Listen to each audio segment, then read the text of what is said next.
I would feel, I think there are very high odds that American is going to emerge, and they will highly likely emerge standalone.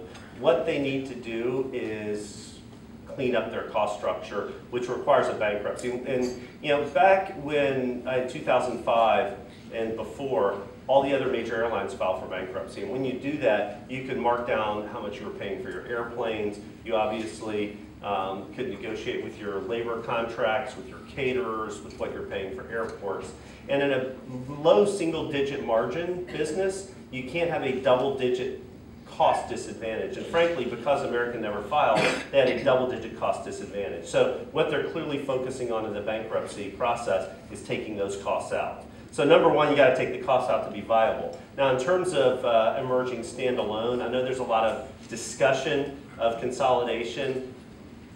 One person's view, having this battle scars of this, their creditors committee has a lot of labor representation on it, so their own unions. I don't think their own unions will be at all interested in mergers, right? That generally does not work out for a number of employees very well. And so I would feel very confident that it will emerge standalone because— As a smaller carrier. As a smaller carrier, I mean, they I think announced about 15,000 people, which is an awful, brutal thing. But they will do what they need to do to get the costs in order, and then I do think it'll emerge standalone because the power that labor will have in how they emerge, and they're going to want to emerge standalone. So for those of you with American miles, I promise you that they're very, very safe, no matter what happens. But I do think because of that they'll emerge standalone.